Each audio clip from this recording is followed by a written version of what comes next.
Hello, hello, hello.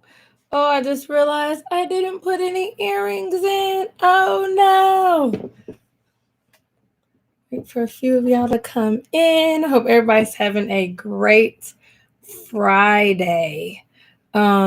Typically at the end of the week, we tend to get sad or happy depending on what you're doing that week. So I just want everybody to be in great spirits and I want to say happy Friday. All right, so today we are talking about teaching after the pandemic. And I do want to apologize. I forgot my earrings. Darn. I'm used to wearing earrings. I feel like a girl without earrings. We kind of feel like we're naked without earrings. I don't know. Anywho, so I wanted to meet you guys live and talk about literally teaching after the pandemic and go over back to school tips. Some unknown reason the IG live keeps pausing. All right, but I think I'm gonna try redo this. Hello, hello. All right, so I was trying to get some unknown reason the IG live isn't working. Please use the chat box to ask any questions. I do want to answer any back to school questions or just any educational questions that you may have. I do want to go live around every 2 weeks, so we get in the habit of doing this on Friday. So, welcome, welcome, welcome. We are talking about teaching after a pandemic. Last year was crazy. Okay. Thumbs up in the chat box if you're like, yes, last year was absolutely insane. So today I really just want to talk to you guys about back to school tips because we are coming from a very rough year. We're starting a whole new school year. So I wanted to go over really three huge tips to kind of transition us into this next school year. And then I'll have a few pointers to give you guys. And then I will allow you guys to ask some questions. So please utilize the chat box. And if you're watching the replay, definitely ask any questions down below in the comments and I will get back to you. Like I stated earlier, I'm trying to do this every, 2 weeks so that you guys have the opportunity to come on live and answer any questions that you guys have. All right, so the first back to school tip that I have is to build a classroom community during the first 14 days of school. So that's the first 2 weeks of school. After the first 2 weeks of school, it is very, very difficult to establish rules, routines, build that trust within your children. It's almost impossible to do it later on in the school year, but it is, it can be done, but it's easier to start off firm and then kind of loosen up than it is to start off loose and then tighten up later. So that is definitely one of my big tips. And also use the first 2 weeks of school to build the relationships between kids and between yourself and students, because building a classroom community is all about building trust. And this is your time to build trust. This is literally your time to get them to trust you, for you to start trusting them, to build up that relationship. This is also a great time to do icebreakers. Icebreakers, like back to school icebreakers, is simply allow you to get to know your students. And the first 2 weeks is all about getting to know them. Yes, we want to assess them. Yes, we want to see what they know. We want to see what the learning loss was. How far behind are they after the pandemic? I get it. You want to learn all these things about your kids. But trust me when I say it is harder to build the relationship later on in the school year than it is at the first 2 weeks of school. So spend the first 2 weeks getting to know them. I promise it will come. You will assess them. Okay? Okay. You're gonna learn what they learn. You're gonna learn what they don't know. You're gonna do all of that. But spend the first 2 weeks just getting to know them and building trust and relationships between everybody in the classroom. Um, Really cool things you can do with building a classroom community. I've seen different classrooms come up with a classroom song. I've seen people do like a handshake or a gesture as kids come in.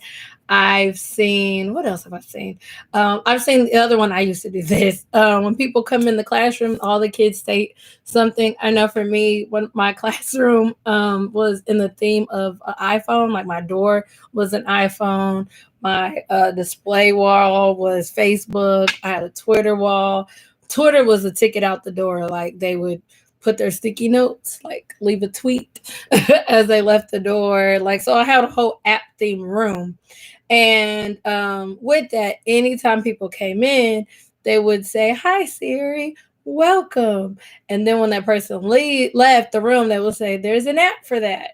They would say, "Learning, there's an app for that." So just little cute things like that really build that classroom community. So think of ways that you can build that classroom community as you transition into school. The next thing you can do is establish routines within the first 14 days of school. So not only are the first 14 days of school important for building that classroom community, it is equally as important as building routines. Okay. When it comes to routines, most people just go to rules. Like, okay, I need all the rules. What do I want kids not to do? But when I say rules, I'm suggesting you only come up with 3 to 5 rules. Always make your rules positive. So instead of saying no running, you'll put walk. Okay, sit down. You don't have to put no hitting, no jumping, no scratching. You can just put keep your hands to yourself. Bam, that just wrapped out so many negative things into a positive way. So really, every classroom only needs 3 to 5 rules, and it's all about routine. So think less about rules, more about routines, and don't forget to ask any questions you have in the chat box. For me, it's right here. I don't know where it is on y'all's end, but definitely ask any questions in the chat box. So 3 to 5 rules that are all stated in a positive verbiage and all about routines. And because you guys, I was just watching the news. So this new strand is very crazy. So what I suggest is that you prepare for both. Okay. So use the first 2 weeks of school to prepare for both face to face and online instruction. So go over all your routines for both scenarios.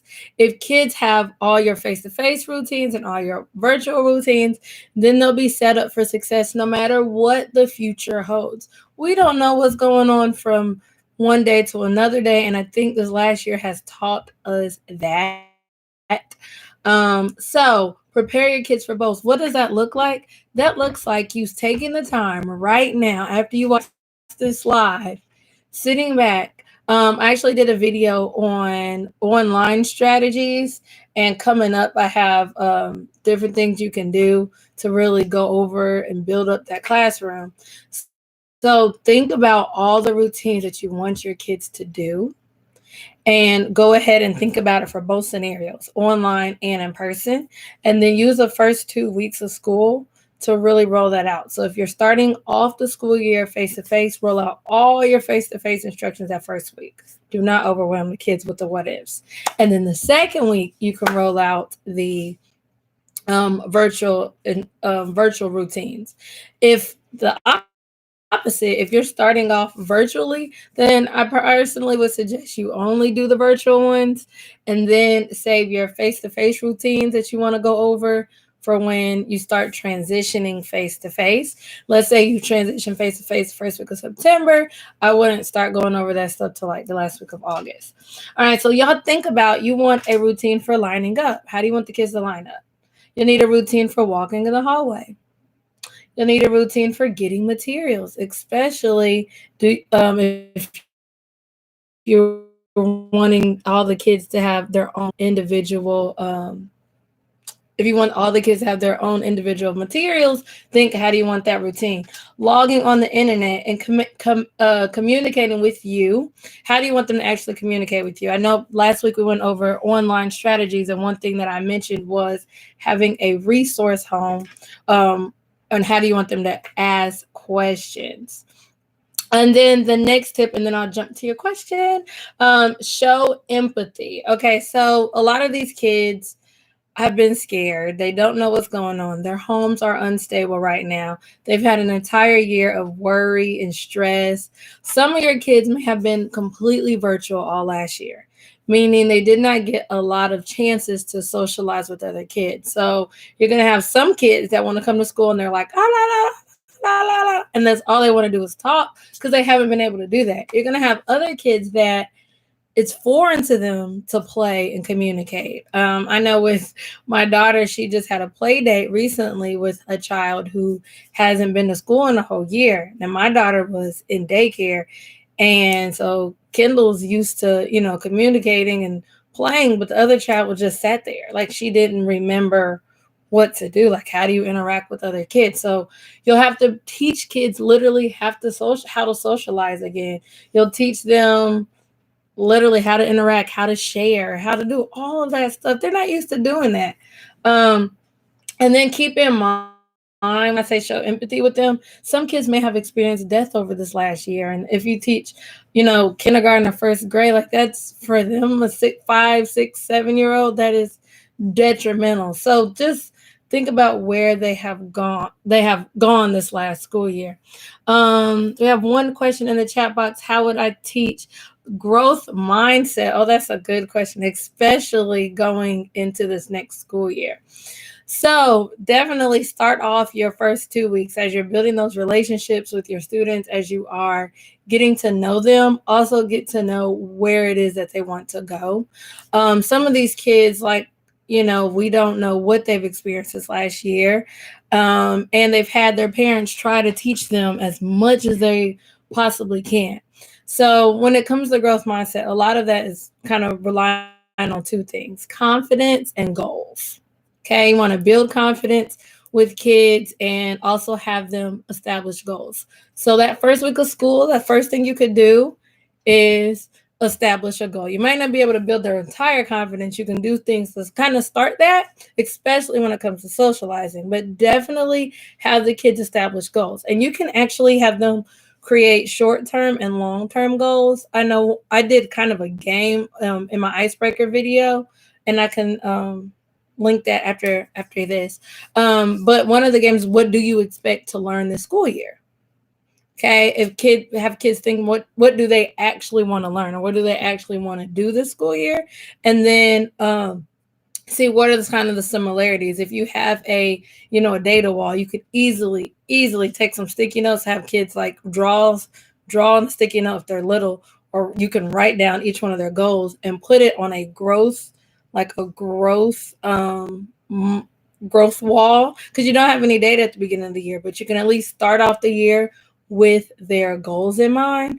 And then to build that confidence that they need, you really comes down when it comes to relationships. Like the more that you spend time getting to know them, the more you spend time allowing them to socialize, get to know each other, they'll start to get confidence. And a lot of their confidence will come once they see that they're closer to whatever goal it is that they want to do. So if they stated they wanted to read, keep that in mind. So if little, Tommy said he wanted to read, then as little Tommy starts making benchmarks or milestones towards that goal, start praising him. Another cute thing you can have is like a marble, like a goal jar, and you can just get some marbles, and each time any child gets closer to their goal, you guys put a classroom marble in the jar. One, that definitely helps community build up your classroom community, but two, it helps with the growth mindset, and it will build that confidence. Good. The growth wall suggestion. Yay. That was actually a very good question, especially because we are dealing with kids who may not have the most confidence, especially after this pandemic, because they probably have been told what they don't know this whole last year versus being told the things that they do know. And I also want you guys to think, what do you need? So think about, what is it that you need as an educator? Your needs matter also. Your needs matter also. I think if anything, teaching after a pandemic that we've learned is that we have to put ourselves first in some capacity. So where do you fit? Where do your needs fit? If anything, you have a work-life balance. So what is a one day of the week that you're going to leave work early or at on time, contract hours?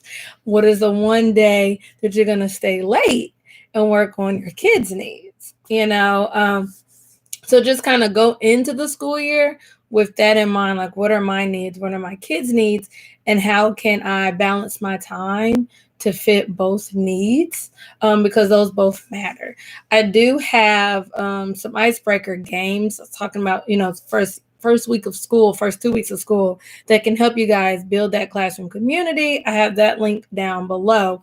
And if you want to get one of those games for free, hint, hint, hint, I also have a survey in the description as well. It'll only take you about 10 minutes, but it'll help me out tremendously.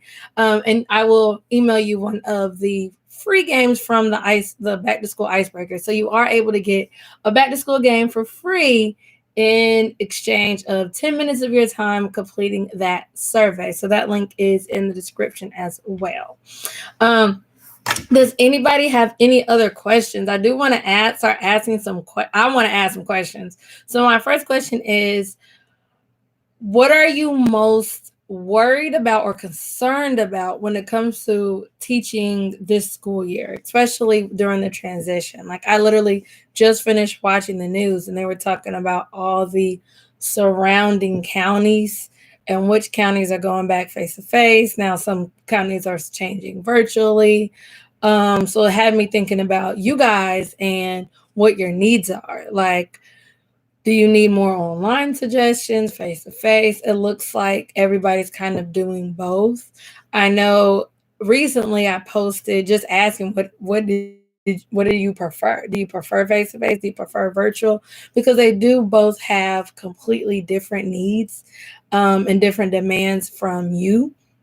So when you think about that in totality, it can get very overwhelming and frustrating, especially if you are trying to literally cater to 25 kids and all of their needs. Then you want to have kind of like a clear focus. But unfortunately, like I stated earlier, that's impossible to know every day what tomorrow's going to hold. So think about what are your needs and what are your kids' needs and how to meet that in the middle through that classroom community. That's why it's so important to build a classroom community the first 2 weeks so that you have the opportunity to adjust to no matter what is coming. I could see that, face to face for younger children. When I did the poll, it seemed like anybody that did things outside the classroom, like ESOL or younger kids, like kindergarten and first grade, said that they preferred face to face. But other teachers, like that, either did older kids or advanced kids, all preferred online. So, and I especially think when you're dealing with younger children, a lot of them don't know how to work a computer. So, a lot of their developmental skills, as far as like typing, working the mouse, like those type of things, aren't quite developed yet. So, it'll take a while for you to get in the groove. You can't really say, drop something in the chat box because it may take 20 minutes for that child to sit and type in the chat box. Mm. Yeah, so what about the classroom setup are you most worried about? We have a comment in the chat box that said, worried about the classroom setup. You loved virtual teaching, but it was not conducive for kindergarten. So when it comes to the classroom setup, what are you most worried about? Is it how to space out kids, or is it just the classroom layout? Because last year you didn't really have to do a classroom layout because you're virtual. So what was it that you're most concerned about? I think the most important part is coming up with routines that are conducive for teaching out of a pandemic. So both. Okay. So let me kind of address both. So a lot of the best practices are the same, but you almost have to tweak them. So overall, Common Core expects you to get kids to socialize Well, that alone requires kids to talk and be close to each other at some capacity, right? One thing that I've realized, and even being in a few of the classrooms this summer, is seems like a lot of schools don't have the space to actually social distance. So that part kind of becomes impossible to do in certain settings, depending on how many kids you have in a space. So now it's time to actually really be creative. What is the best way? We do want to allow kids to have some sort of social setting, whether it be completely groups or just partners. So the first suggestion is okay, try to set up in partners first before groups. You say impossible. Yes, impossible. It's impossible for adults to all gather in a room and still social distance. I mean, so some things are uncontrollable. Some things are virtually impossible. We just can't do. But let's focus on what we can do. You could have different pods or different, groups of kids. I think one thing when you think about centers. So typically centers is the most interactive time within a classroom, right? So you have to think about, okay, how do I want my kids to rotate? Do I even want them to get up? Would it be easier to have one person gather the materials each time I ring the bell? So that is one suggestion. Instead of having all the kids get up and move around and having all these kids go around, you can simply have materials that each child just has either already at their desk, and maybe the task then changes. Yes, centers. Because in order to really close the gap we already had a learning gap. I don't know if you guys know, but before the pandemic, 6 out of every 10 kids entered kindergarten not on level.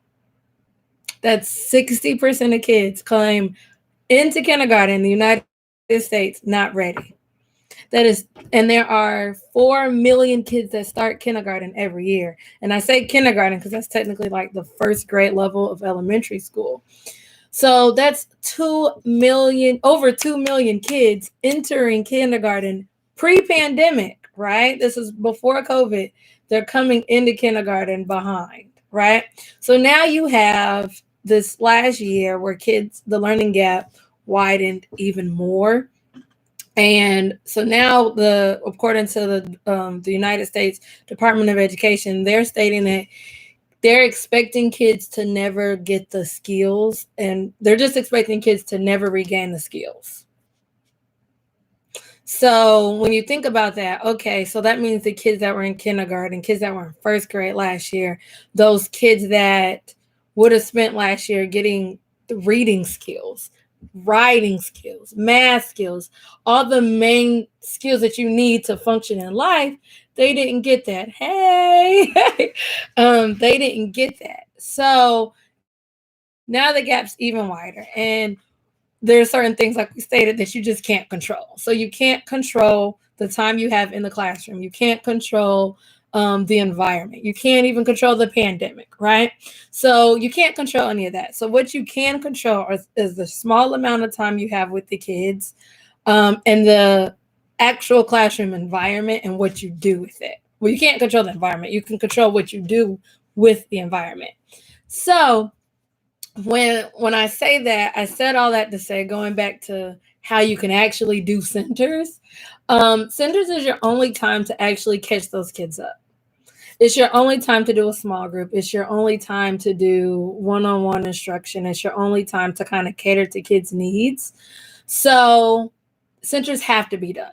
They have to. If you end up not doing centers and you decide to do whole group all day long, then you'll never have the time to catch kids up. And with that, that means they're going to completely stay behind. We just went over the stats, and they will forever be behind. And then if you're teaching younger kids, that means that they just missed out on reading for the rest of their life. Like, I struggled with reading when I was in kindergarten and first grade, and I struggled my entire life until I was an adult. It took me to become a teacher to go back and relearn phonics. And that is how I really learned how to read. Not saying I didn't know how to read growing up, but I was taught off memorizing. So I was literally the guinea pig. I was the first class that was introduced to sight words. So I was memorizing things. So it had its positives and negatives. I can memorize something at the drop of a dime, but I could not phonetically sound out a word to save my life my entire life until I was an adult. So that means that those kids that were supposed to learn phonics last year, they didn't get that skill, and now they're coming into school. So you're not going to be able to really cater to those type of needs in whole group. You have to do centers to read. Yeah, so let's think about that. So how could we do centers? I actually have a few videos coming out next week, you guys. I'm going back to 2 videos a week. So I have a center. I have 2 videos coming up of centers, do they matter, and how to actually set up centers. So that video is next Thursday. So make sure you watch that. So different things that you can do with centers is you can actually have the materials change out every 15, 20 minutes. You can still do your small group if you don't feel comfortable with kids, walking around and moving. Other things you can do is you can actually really pump up differentiation and almost have like a must do, can do. That's really popular. The must do, can do, choice boards, and things like that within your centers don't require kids to move around the classroom as much. Will help out on, moving and in regards to kids and trying to social distance and stuff. The materials and the things that they do is what changes every 20 minutes that you actually rotate through your centers, but you still have time to do that small group. We talked about what's impossible. If you feel like it's impossible to cater to those kids' needs and you really don't feel comfortable doing a large group of 6 small group, then you could do one-on-one.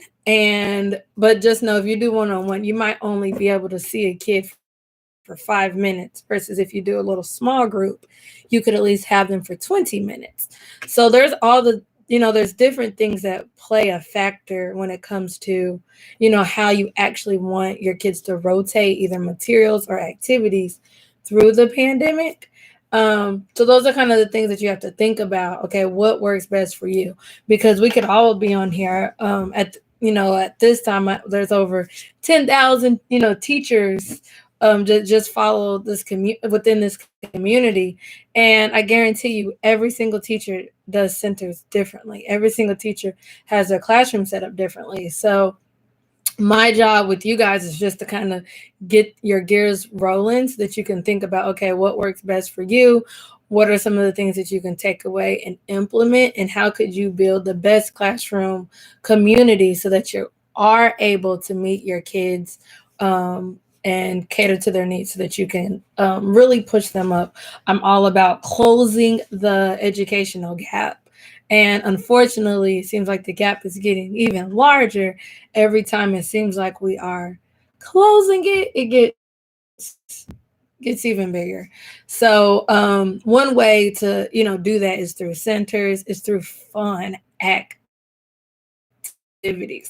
I know I'm always talking about how to have fun, but it is really true. The impact that positive fun learning has on kids, especially the kids that are behind, the kids that feel like they're inadequate. We talked about the growth mindset. There's a lot of kids that feel like they don't have what it takes mentally. I've heard kids say a lot of things that just kind of break my heart. A lot of negative comments about themselves, like they don't feel smart enough, they can't do it. They'll state other words that I don't really want to say because I don't believe it, but I cannot stand when kids say negative things about them because it just shows how they look at themselves and how they look at others. They plan to put others ahead of them. And a big part of that really does come from the learning gap, because a lot of the kids that you hear those type of comments from are the kids who are in the red. And when I say red, I mean behind the level. Those are the exact same kids that no matter what assessment we give, they are always behind grade level. Those are those kids that are always behind grade level, and those are the kids that always have, negative things to say about themselves because they haven't seen those praise points. Lots of teachers really. All right. Fearless Meadow says it's amazing because lots of teachers really struggle with having time to address individual struggling students' needs. Yes. And that is really what my next few videos are on, is how do you address the individual learning needs with those struggling students, because it really boils down to centers and how you set up your differentiated learning centers at the beginning of the school year is what's going to carry you through the whole rest of the school year. So what is something that you guys do? Let me know in the chat box. What is something that you guys do or have done in the past to kind of meet your kids' needs? And what do you guys think you may have to tweak now that we are teaching after a pandemic? So what are the things that you've done in the past that have worked? And what are some of the things that you can tweak? For me, my thing that has worked is really using centers. I'm gonna wait while you guys type. One thing for me that has worked is centers. I'm so structured with centers, having that non-negotiable time to automatically go into centers. My centers used to run on autopilot, like literally autopilot. I have like to share my moment. There was one day and I struggled from migraines. And I don't know if you guys have ever had a migraine or know somebody that have a migraine, but when you get a migraine, you start having like flashing lights and you just have to turn off the lights and take a nap, no matter what you're doing. And I did that. And right before centers. So I had my little timer. That timer went off. I started seeing the flashing lights and it was a wrap. I told my kids, all right, now I probably wasn't supposed to do this, y'all. Probably wasn't supposed to do this. But I turned off the lights. I told my kids, look, I have a migraine. You guys are supposed to go to centers. I need you guys to show me that you guys can do this. I went in the reading center. I took a nap. I told my kids to do the rotation. One of my kids took it upon herself to set the timer. When they went to the guided reading center, they knew exactly what to do. They just pretended like I was there. I had their reading strategies and reading comprehension strategies already on the table, and I took a nap. And I remember hearing them whisper like, she's sleeping. Don't make her headache worse. And I said that to say like the power of doing something consistently and seeing it work. I woke up from my little nap. I looked at my kids and they were all engaged, every single one of them. They were all in their different centers. They were doing the exact activities I had planned for them.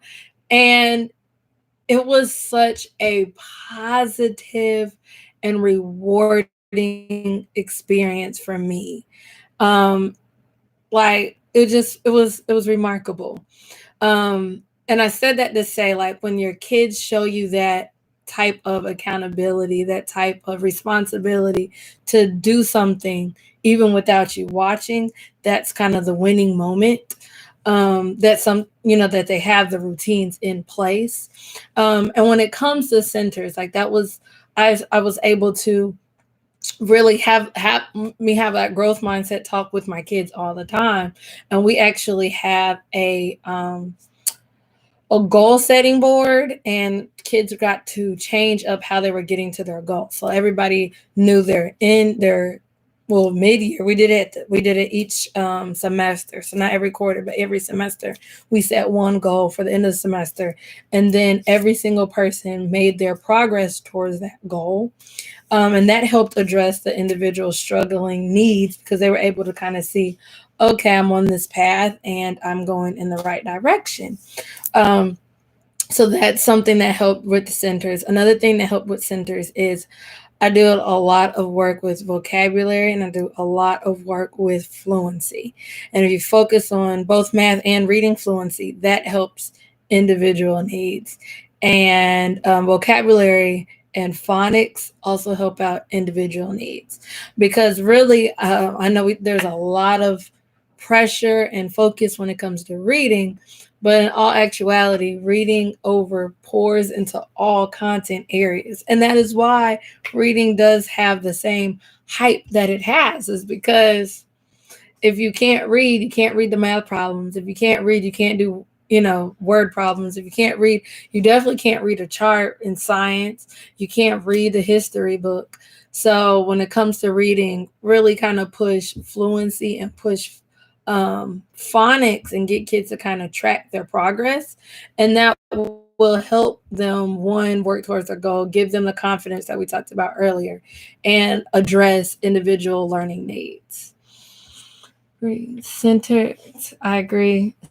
Centers in Montessori schools have at this time type of students because it allows for students to learn that reading where they are.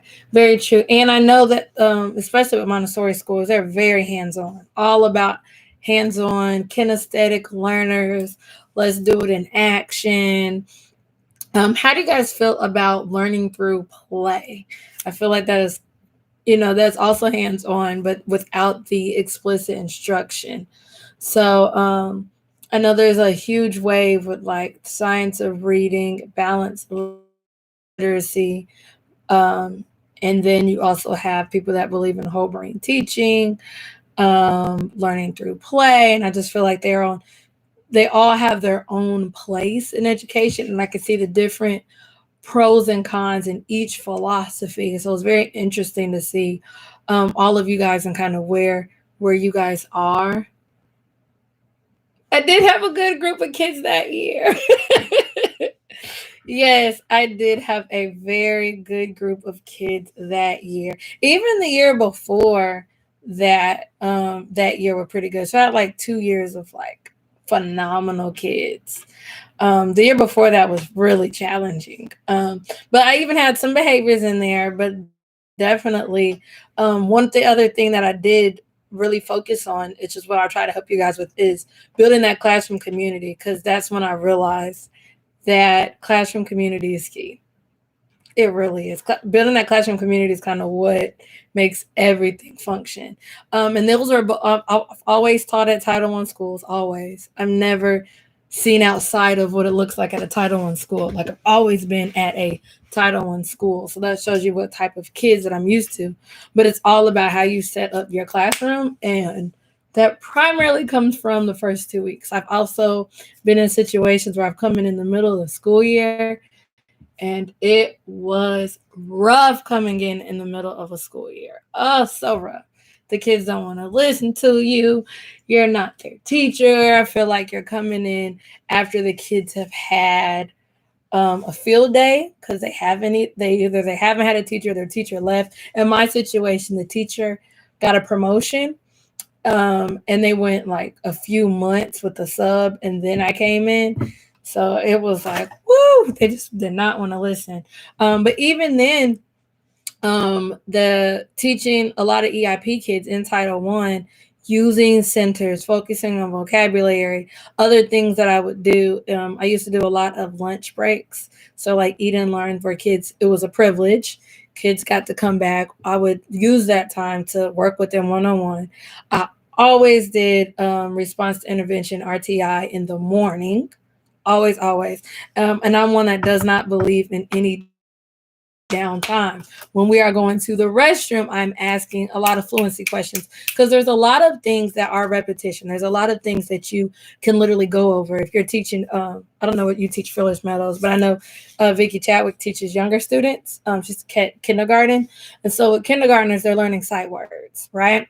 So easy. Bring your sight word flashcards to the bathroom while your kids are using the restroom, and you're already spending that time in the restroom break. That gives you what, 5 minutes? Take those flashcards, review those flashcards, give quick little points, a dojo point or so to each child that wins a flashcard. I used to always do dojo on my phone while I was in the hallway. And so the kids, as soon as they're in the bathroom, they're like, oh yeah, we get extra dojo points. It's time. And that was their time to kind of gain extra dojo points. But we would have to whisper, and I made that one of our, routines. But it allows that extra time to practice. Like, now, don't get loud in the hallway, but definitely use any time that you have with them to kind of go over stuff. Can you talk about how to build your classroom community? Absolutely, absolutely.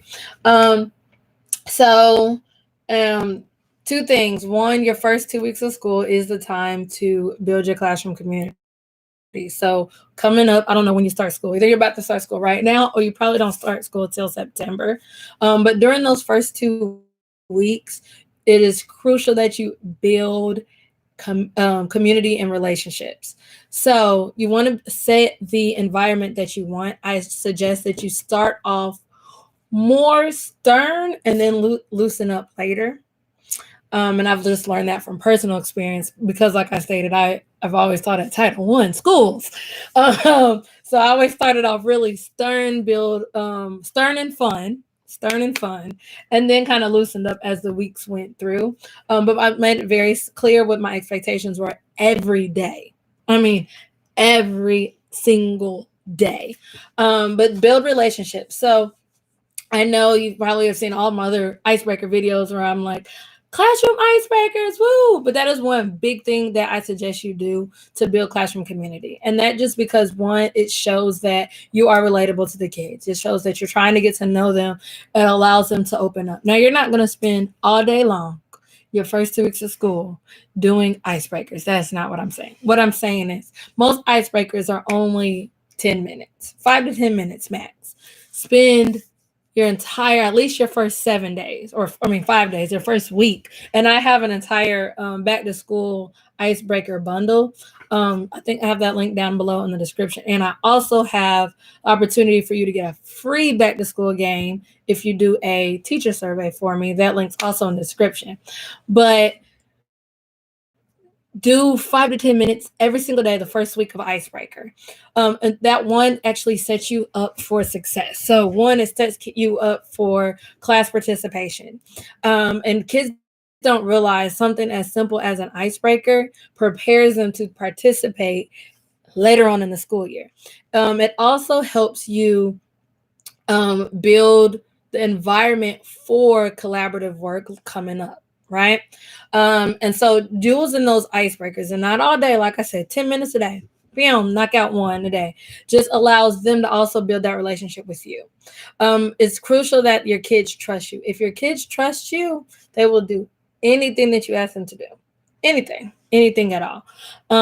But another thing that I did to build a classroom community. Now, this wasn't at the beginning of the year. This is when I had a situation. So I did have a situation teaching fifth grade.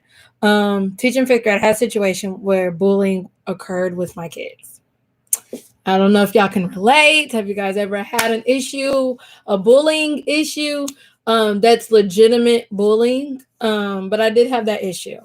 And I talked to my kids like I talked to a whole group of adults, just giving them that respect. And we talked about bullying. I had them watch videos about bullying, found some videos online, and then I made them do a bullying compact. And they just all wrote like on note cards. And they wrote what bullying meant to them. And they also wrote their promise to our community. And one thing I always state to my kids, and I suggest you guys state it, especially if you work at, schools where there may be behaviors outside of your classroom, but always tell your kids, like, this is a family. This is our house. This is our family. I don't care what happens outside, outside of this house. But in this house, we respect each other and we are family. All of you guys are brothers and sisters, and I'm like your mom when we're here at school. And I said that over and over and over again. And so then when bullying occurred, like, we did the little compacts, and then I actually posted up their compacts, and I posted them above the door so that they would see them every single time they walked out, in and out the classroom. So that's one thing that I did to just kind of nip bullying in the bud and build that classroom community. Another testimony that I can tell you is I received a child from another state, and he came into the classroom really rude. He was using curse words at me. Told me this, once again, teaching fifth grade, what he wasn't gonna do. I couldn't tell him what to do. He was cursing, and I'm letting him know because getting new kids is rough. But we don't do that in this classroom. Like, we don't. Period. Like, you have to have like a zero tolerance in order for kids to, conform to whatever type of community. And one good thing is, when you have that classroom community and you have your core kids, the kids that start off with you those first 2 weeks of school, they know you, they know the rules, they know the expectations, and they feel safe with you. So this kid was very rough.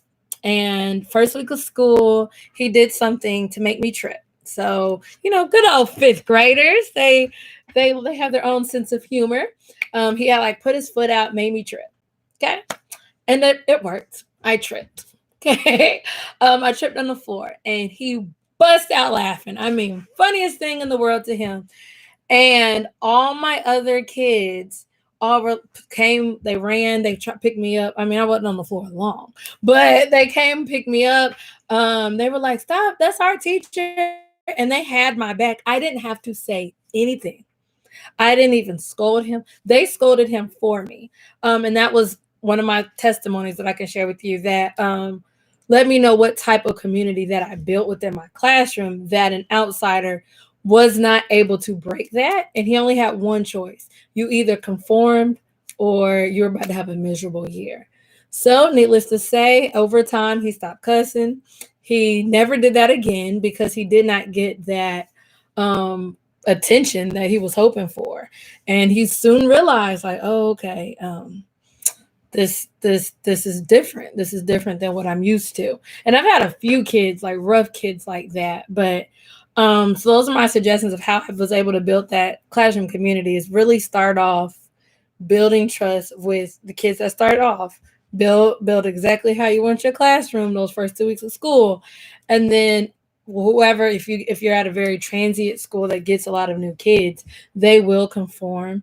But those classroom communities, those classroom relationships, another thing you can do, if you have a kid and you think that they are rough, or maybe that you might feel like they don't care about learning. I've heard terms like troublemaker, whatever you think, might say of them. One thing I did to really win those type of kids was my lunch and learns, because lunch and learns a privilege, And one of the kids I had when I taught fifth grade, I had a very, very low group. In fact, half of my kids are reading on a kindergarten or first grade level. And when they were in fifth grade, and by the end of the year, every single one of them 100% passed the state standardized test. I was actually shocked. Like, I was shocked. I worked my tail off, because a lot of those kids, they literally grew like 4 or 5 grade levels in 1 year. Like, that is the type of closing the gap growth that I want for every single child in the entire world. But one thing I did to really build that community and work with those type of students was my lunch and learn. So what I used to do was, the first few lunch and learns was strictly to build relationships. Like, that's it. Every child has something. Every child has that something that they enjoy. Find that something. For me, one of my kids, who previously from having me, he gave every single teacher he had a rough time, and I had to find his something. So during my lunch and learns, I would just always talk, just talk to him. You might get the whole cold shoulder, because most kids don't want to sit and talk to you if they don't trust you yet. But just ask questions. So how's your home? Do you have any siblings? And the more you share to them, the more they will share to you. So he would finally tell me he had a sister. And I was like, oh, I wish I had a sister that lived with me. My sister's older, blah, blah, blah. And I would just tell him all these things about me. Well, eventually that led me to gain his trust. He then told me he wanted to be a comedian, and that was that something. So I used that, and I said, okay, you like to be a comedian, I'll make a deal with you. If we use our lunch and learns and you allow me to teach you, I said, I promise I will teach you how to read. Because he actually was 2 years behind. So he was supposed to be in 7th grade, but he was in 5th grade because he had failed twice and couldn't read. Like level A, if you do Fontes and Pineal, level A. that low and would not get tested for disabilities because his mother would not sign the paperwork. So I had him, and I was like, I want to teach this baby how to read because I feel like he's acting out because he does not know how to read. So, and why sit here and try to figure out what you're talking about? I'll just crack a joke. Like he used to make signs. I mean, the whole shebang, the whole shebang. But as soon as I found his something was comedy, I told him, I said, okay, look, allow me to teach you how to read. We will use our lunch and lunch. Nobody has to know. Okay. Come in here every day. I promise I will do everything I can to get you to read if you pay attention in class. And at the end of the day, like during book bag time, if you had a good day, I will let you use your comedy hour. And it worked. I won his trust over. And this is what really changed the dynamics of that school year. Because he was like my class clown that everybody followed. There's always that one kid that everybody loves and they follow. And once I won him over with that one lunch and learn, I mean, there was a process to gain his trust. It truly did change the classroom dynamic because now you had him that respected me. You had him that was listening to me. And so we used every lunch session, I would teach him. And then when they packed their book bags, I would allow him to crack jokes and use his comedy hour because that's what he wanted to be when he grew up. He wanted to be a comedian. So, of course, everything had to be appropriate for school. And it only allowed 3 minutes that the kids were already packing up. So, and it actually helped a lot of my kids because in order to go to his comedy session, you had to have everything packed up in your book bag. And this is literally while the kids are leaving. But that helped me gain his trust and really kind of change the dynamics of my classroom. So that's some of my praise reports of how I've combated with difficult kids to really build that classroom community. But it really does take the kids to trust you in order for it to work. So, some just kind of wrap up some tips from even just that testimony is find out that something with your difficult kids. Like every child has something that they like, whether it be what they want to do when they grow up. They might like, I know a big wave now is Minecraft. All these kids love Minecraft, but find out what works and use that to your advantage and then build your trust with your kids. Because if you build the trust with them, then they will follow you to the moon. But that takes time. And that is why I say use those first 14 days to build relationships with them so that they start to open up and they can trust you. And then it makes teaching them so much easier. Teaching them discipline, everything will be so much easier once you have that trust within your kids. Looking in the chat box, I agree. Zero tolerance, set the classroom expectation. Yes, healthy trust in relationship. Do not engage with Yes, do not engage with the verbal disrespect. And there are ways to address that. I don't know if you had difficult kids. I know with one of my kids, oh, they cracked a joke. Like a few years ago, there was a viral video, especially all these kids have technologies at their fingertips, but there was a viral video that went out. You guys might remember it. It was when I don't think TikTok, none of that even existed yet. So I really don't know how it went viral. But anyways, it was a lady and she was getting arrested and the police were trying to arrest her. And then she was like, oh no, I'm legally blind. PLP holding it down. Let me know in the chat box if y'all remember that video.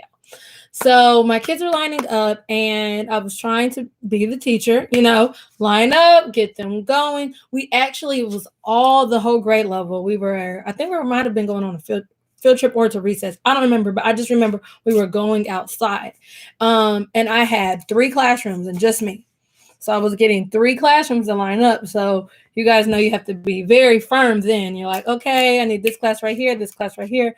So I told them all my rules and I had my difficult student and he just decided he just wasn't going to line up. I don't need to line up. And just like made his own mind. Just ignored all the rules that I had going on at the time. And I said, I actually used the words, are you blind? Do you not see mine might not have said, are you blind? He's the one that said, are you blind? I forgot what I said, but I said something to the fact that don't you see the line? I think that's what I said. Don't you see the line? And he yelled the quote from the viral video. Oh no, I'm legally blind. POP holding it down. And that was his reaction to me. All the kids laughed, including my student teacher, because I had a student teacher at the time. Everybody's laughing. And I knew exactly where he got that line because I had seen the video. And so all the kids were laughing, and it was like they're watching for my reaction. So when it comes to verbal disrespect, remember they're watching for your reaction. And so you always have to respond in a very professional manner. So for me, I always do like a cool down to really watch every word that comes out of my mouth. And that did take experience just within life. Even on this call, I don't know if you realized it, but even doing this live, like earlier when I was talking about things that kids have said, I paused because there's stuff that although I've heard kids, difficult things that they've said, I always want everything that I say to be positive. So he made those comments, and then I had to take my little 3 seconds to think about how I was going to respond. And then I always put it back on them, make kids reflect on their actions, because he wanted a reaction. You have to think about it. Every child does something for a reaction. Everything is done for a reaction. So don't give them the reaction that they're wanting when you have that kid that wants you to lash out or engage in a disrespectful manner. So I stated to him, I said, well, now was that appropriate? I want you to think and tell me what that was appropriate. And he said no, as he's laughing. He was like, no, you're right. You're right. I said, okay. So I want you to tell me what your punishment should be. What do you think I should do? Like, you tell me the reaction that you want me to have. And he actually stated, man, I said, if you were the teacher, what would you do? He was like, I wouldn't make me do recess. I said, okay, great. Glad we solved that. And all the kids were quiet. They're like, oh. And so then I was like, so does anybody else want a reaction? I mean, does anybody else want a consequence for, laughing? And all the kids were like, no. So I got all the other kids now on my side because they're all watching to see how I react to him. And then we go outside. I said, okay. So we go outside. He goes, so does that mean I have to sit out? And I said, yes, you gave your own consequence. I didn't even give a consequence. So that is one way that you could still maintain that trust. Have that child come up with their own consequence. Have that child do the reflection. And then at the end of recess, I actually asked them, I said, okay, this was something you came up with. So is there anything else that you feel like should happen in order to resolve the problem? And then he said, say sorry. I said, I think that'd be a great step. Apologize, and we just move forward. But I said all that to say, like, there are going to be kids. A lot of you guys were online last year. I know a big thing was kids kicking out their teacher. Let me know in the comments if that happened to you guys. There were kids just doing crazy things. Like, kids are going to be kids, and we have to expect them to be kids the same way they're expecting us to be the teachers. And believe it or not, kids want routines. They want discipline. They need it. Kids without discipline and routine and structure really fall apart. The same way with us. Can you imagine if we went to a school and you're teaching and your principal just says, whatever. And they give you no guidance. You don't know what they want you to teach. You don't even know what grade level. They just gave you a room. Okay.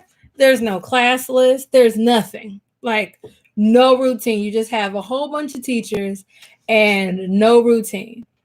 You would go crazy, right? You would say, okay, where's the structure? What am I supposed to do? What do you expect out of me? Kids are the same way.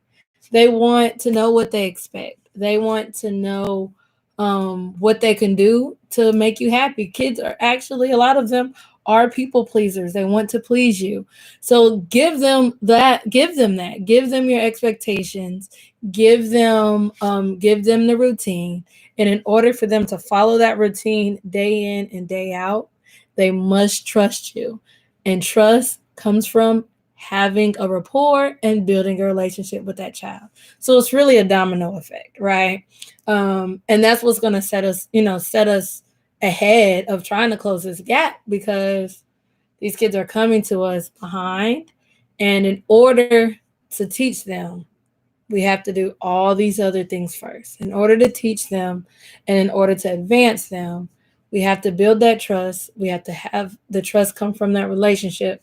We have to have that relationship come from structure. That structure come from the classroom routines and that classroom community that you're setting up the first 2 weeks of school. That was a great recap of this entire call. Thank y'all. But that overall is exactly how we get to closing that gap over here, is by starting over here and truly, truly, truly building up that classroom environment, that classroom community, our family. Think about, what would you want your family to look like? Okay, because these kids are your family. What do you want them to look like? What are the type of interactions that you want them to have? If you're a mom, how do you want your kids to interact? Well, your kids are your students. So you have to show them how they should react with one another, how they need to support each other, how they need to talk to each other and do those type of things. During these first 2 weeks, in order to build that trust, please, please, please, please, please fill out that survey so I know what you guys need help with, so that I'm able to help you guys. I'm going to be literally using that survey to create content and to be able to show up and be here for you guys. So please fill out fill out the survey that I have down below in the description, so that we can move forward and grow as a community. Let me know if you guys have any last questions. I do encourage you to do the survey, because I will be reaching out and giving you one of the back to school games out of that bundle. There is a complete bundle that takes you through your entire first week of school. There are 6 games, plus I'm giving y'all a 7th game. I do have the school charades, like going back to school charades. That is free. Completely free. So all of those links are down below in the description. So please, please, please get your free games. Like, that's 2 free games. You get your school charade game, and you can get a free game out of the back to school bundle for doing a survey. Winning. I'm helping y'all out. And then that lets me know what you need help with. So use your voice, get it all off your chest, all your worries. Like we said earlier, there's certain things that we can't control. We can't control the environment. We can control what we do within the environment. So just kind of keep that in mind. We can't control the deck of cards that we're given. And let's say we're playing spades, right? I love spades, by the way. Where are my card lovers at? Anybody else love to play cards? I love to play cards. But you're playing a game of spades. You can't control the cards that are given to you, but you can control how you play the cards, okay? You can still win a game if you don't have all the face cards. It all comes with strategy and how to work the cards that you actually have. All right, so with that, I want to say thank you guys so much for tuning in. I will do this again in 2 weeks. So every 2 weeks, Friday, 1:00, we will be doing a live. So come up with all your questions. You can always feel free to comment, email. I forgot to tell you guys, I am officially, if you guys have any questions, I'm open to helping you. You can work with me now one-on-one. And if you're an administrator, you can also do a professional development. I do professional developments, guided reading, writing workshops, centers, engagement with riggers, all of that good stuff. So I actually have the link in the description for you to work with me. So if you're a teacher and you're like, I really need some guidance, some help, you can just work with me for one session. So you can book a session, a consulting session with me. There's a form you fill out. You let me know exactly what your needs are. And then we're able to have a call where I can bring you all the different strategies you need. And there is a money back guarantee with that. It's a 24-hour money back, risk-free money back guarantee, that you're able to get your money back if you feel like you did not get the strategies you needed in that call. But I'm so confident that you're not going to need that. You're not going to need that at all. So down below in the description, there is the work with me link, and there's also the back to school survey link. Thank you guys so much. Remember, go out there, make a future, build your classroom community by building relationships, building trust, and also building your routines that you want to carry you out throughout the rest of the school year. All right, looks like we don't have any more questions in the comments. I will see you guys later.